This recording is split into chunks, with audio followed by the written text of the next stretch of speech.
రెండేళ్లుగా సూర్య ఎంతో కష్టపడి చేసిన కంగువ థియేటర్లోకి వచ్చేసింది. దిశా పటాని హీరోయిన్, బాబీ డియోల్ విలన్గా నటించిన ఈ మూవీ ఎలా ఉంది? దేవిశ్రీకి మంచి కంబ్యాక్ అనొచ్చా? ఫస్ట్ లుక్ నుంచి ట్రైలర్ వరకు బీభత్సమైన బజ్ క్రియేట్ చేశారు.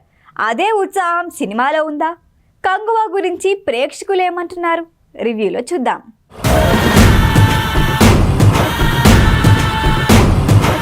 కంగువ కథ ఏంటంటే 2024లో ఓ ల్యాబ్లో మనుషులపై ప్రయోగాలు చేస్తూ ఉంటారు.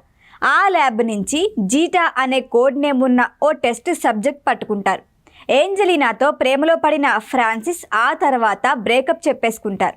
ల్యాబ్ నుంచి తప్పించుకున్న జీటా ఫ్రాన్సిస్ని కలుస్తాడు. ఇద్దరి మధ్య ఏదో కనెక్షన్ ఉందని ఫీల్ అవుతారు. అప్పటి నుంచి జీటాను తీసుకువెళ్లేందుకు వచ్చిన వారితో ఫ్రాన్సిస్ పోరాటం సాగుతుంది. అప్పుడే కథ క్రీస్తు శకం 1070కి షిఫ్ట్ అవుతుంది. అసలు జీటా ఫ్రాన్స్ మధ్య సంబంధం ఏంటి? 1000 ఏళ్ల క్రితానికి చెందిన కంగువ ఎవరు? అసలేం జరిగిందో థియేటర్లో చూడాల్సిందే. ఈ సినిమా కోసం డైరెక్టర్ శివ 2 ఏళ్లు కష్టపడ్డాడు. సూర్య కూడా తన కెరియర్లో 2 ఏళ్లు శివ కోసం ఖర్చు చేశాడు. స్టూడియో గ్రీన్ నిర్మాత జ్ఞానవేల్ రాజా 100 కోట్ల బడ్జెట్ని కేటాయించారు. ఎంతో కష్టంతో తెరకెక్కిన భారీ అంచనాల మధ్య రిలీజ్ అయిన కంగువ ఫస్ట్ హాఫ్ చాలా స్లోగా ఉంటుంది. సూర్య మినహా స్క్రీన్ పై కనిపించే ప్రతి క్యారెక్టర్ చికాకు పెడుతుంది. యోగి బాబు, రెడిన్ కింగ్లెస్లే కామెడీ అస్సలు వర్కౌట్ కాలేదు. ఇది రెగ్యులర్ కమర్షియల్ మూవీ అని ప్రేక్షకులు ఫిక్స్ అయ్యే టైంకి పీరియాడిక్ పోర్షన్ మొదలవుతుంది. అప్పటి నుంచి కంగువ టీం పడిన కష్టం స్క్రీన్ పై కనిపిస్తూ ఉంటుంది.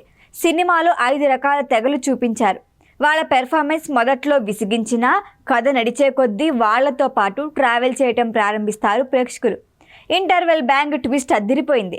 అసలైన ఎమోషనల్ కంటెంట్, యాక్షన్ సీన్స్ మొత్తం సెకండ్ హాఫ్లో ఉన్నాయి. కొన్ని యాక్షన్ ఎపిసోడ్స్ గూస్ బంప్స్ తెప్పిస్తాయి. మంచు కొండల్లో అడవిలో ఆర్మీ వార్ సీన్ ఓ రేంజ్లో షూట్ చేశారు. ఓ ఎమోషనల్ బ్యాంగ్తో సినిమాను ఎండ్ చేశారు. క్లైమాక్స్ తర్వాత ఇచ్చిన ట్విస్టులు, చివర్లో వచ్చే క్యామియో రోల్స్ సెకండ్ పార్ట్పై భారీ అంచనాలే క్రియేట్ చేస్తాయి. ఓవరాల్గా చెప్పాలంటే కంగువ అనే యోధుడు, పులావా అనే బాలుడి జన్మజన్మల ప్రయాణం కంగువ. ఈ సినిమాలో దిశా పటాని అస్సలు కథకు అవసరం లేని క్యారెక్టర్. యోగి బాబు కామెడీ పండలేదు. ఫస్ట్ హాఫ్ చికాకు పుట్టిస్తుంది. పీరియాడిక్ పోర్షన్ ప్రెజెంట్ చేయడంలో దర్శకుడు శివ సక్సెస్ అయ్యాడు. విలన్గా బాబీ డియోల్ క్యారెక్టర్ కూడా అంత క్రూరంగా అనిపించదు. ఇక మ్యూజిక్ డైరెక్టర్ దేవిశ్రీ ప్రసాద్కి కంగువ మంచి కంబ్యాక్ అనే చెప్పాలి. సినిమా మొత్తానికి Suriya action, Devi Sri background score, periodical portion plus points. నటుడిగా సూర్యకి హ్యాట్స్ ఆఫ్ చెప్పకుండా మాత్రం థియేటర్లోంచి బయటికి రాలేరు. సూర్య తర్వాత జీటా, పులావా క్యారెక్టర్స్ ప్రేక్షకులను మెప్పిస్తాయి. పీరియాడిక్ బ్యాక్డ్రాప్ స్టోరీలో ఇష్టపడేవారు కంగువను థియేటర్లో చూడొచ్చు. ఈ వీడియో కనుక మీకు నచ్చినట్టయితే లైక్ చేయండి, షేర్ చేయండి, సబ్స్క్రైబ్ చేయండి. అలాగే పక్కనే ఉన్న బెల్ ఐకాన్ని క్లిక్ చేయండి.